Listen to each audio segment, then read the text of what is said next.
김대중 대통령 납치 사건부터 좀 말씀드릴게요. 이 와당학교 선생님인데요. 와당 선생님께서는 어쨌든 간에 뭐 여러 가지 이제 위안 문제로 국내에서 욕도 많이 먹으셨지만, 한일 관계의 어떤 시민들의 어떤 협력, 일본이 진행했던 한국에 대한 어떤 민주화에 대한 어떤 지원을 주도하신 분이죠. 그때까지 우리가 이제 한국이 잘 몰랐다. 어떻게 생각하면 이상하죠. 65년, 45년까지 지들이 35년 동안 식민 지배를 하다가 20년 동안 별 관심이 없고 이제 70년대까지도 관심이 없었다는 거예요.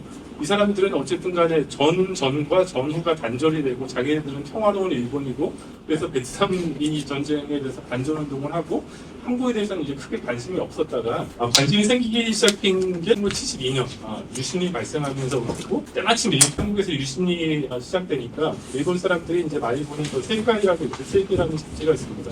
그 잡지에 뭐 들어보시는 분들도 있겠지만 TK 한국으로부터 온 통신, 그래서 TK생이라는 분이 한국에서 민주화와 관련된 소식을 저 잡지에 이제 전하게 됩니다. 그러면서 이제 일본 사람들이 조금씩 이제 한국에 대해서 눈을 뜨게 되는 겁니다. 근데 그런 와중에 1973년 8월 8일에 일본 입장에서 봤을 때 정말 어처구니 없는 그런 일이 일어나게 됩니다. 김대중 대통령이 저 호텔에서 이제 대낮에 이제 납치가 되는 거죠. 여기도 보면은 중간부터 하단부터 읽어보면은 이제 자기네들이 그 관심 있던 게 그때 베트남 전쟁이니까 마침 베트남 전쟁이 73년 1월에 뭐 파리 평화협정을 통해서 대충 종료가 되고 그래서 이제 모금을 한 돈이 있는데 그걸 어떻게 나눌까를 관련해서 그래서 자기네들이 이제 그 데모 비슷한 걸 하고 있는데 거기서 한 사람이 막 뛰어서 한국 정치가 김대중 씨가 납치됐다는 사실을 알려줘 있습니다. 그때 마침 딱 그날 김대중 대통령이 아까 말씀드린 세카이 9월호에 야스에 료스키라는 우리나라에서 보면 백낙청 정도 이제 되시는 분이죠. 이분이랑 그 대담을 합니다. 한국 민주화의 길이라는 대담을 하고 그거를 보면서 일본 사람들이 김대중이라는 사람이 있었구나 한국에. 이 사람이 얼마나 그 민주화를 위해서 이제 싸워왔나 이런 걸 알게 되고 이제 김대중 대통령이 얘기하시는 게 당신 지금 미국이랑 일본이 그 군사 정권 이렇게 무비판적으로 경제 지원을 하고 있는데 그거 좋은데 그 한국의 민주화에 대해서도 좀 생각을 해가면서 해라 막 이런 얘기를 합니다.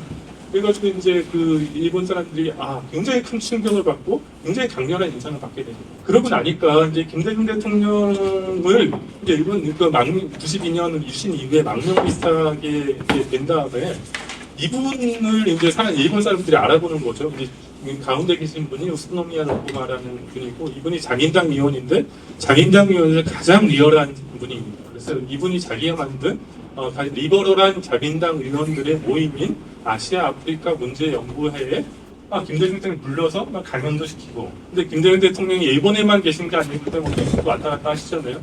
그러면서 이번에 활동을 돕습니다.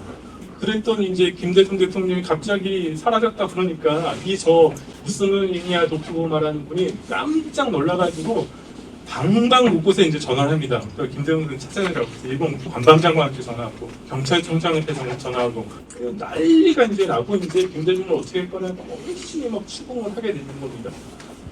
그러면서 이런 분들이 이제 이거를 이제 나중에 이제 한일 정부가 이거를 정치 결착을 해가지고 대충 없었던 일 비슷하게 하니까 막 국회에서 추궁도 합니다.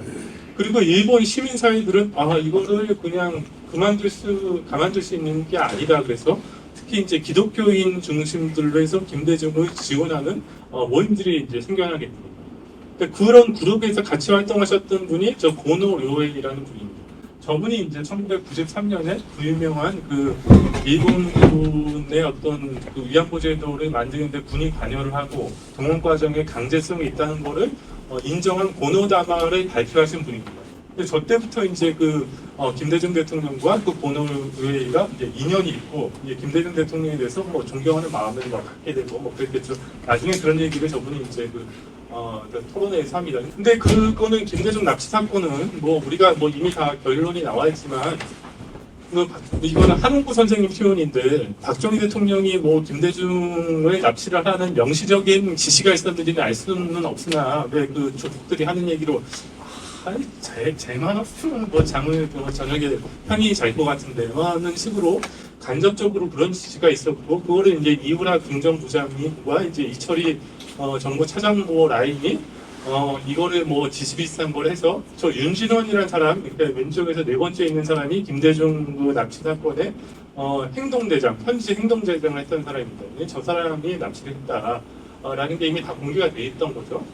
근데 뭐 핵심은 박정희 대통령의 공개 명령이 있었는지 없었는지 하는 결론이 뭐 우리나라 그 나중에 국정원 과거사에서도 조사를 했으나 명확하게 알기 어렵다는 결론이었습니다. 그리고 마지막 저 김기환 주유공사라는 사람은 이거 현재 주유공사에서 현지에서 그 서포트 했던 사람인데 저 사람이 그 유명한 2002년, 2003년에 한국에 부임했던 그 주미 대사죠. 성김의 아버지입니다. 성김의 아버지.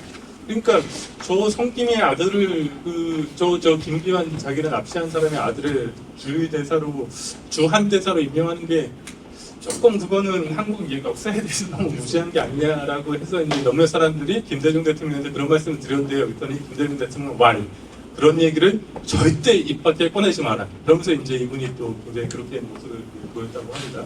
이제 이렇게 됐는데 우리나라 그 공작이라는 게 뭐 완벽한 것 같지만 저 김동훈이라는 사람은 현장에서 떡하니 저 사람 지문이 발견된 겁니다. 지문이. 김대중 대통령 회고록을 읽으면은 또 그 CIA 한국지부장이었던 도널드 브레그라는 사람이 뭐 그 기억의 파편들인가 무슨 그 기록이 있습니다. 그걸 보면은 미국도 나서가지고 여러 가지 움직임을 하는데 어쨌든 간에 이분이 납치된 다음에 이제 그 생활을 하게 되죠. 그래가지고 이렇게 그 루트가 나와 있습니다. 그래서 이제 돌아오시는 거죠.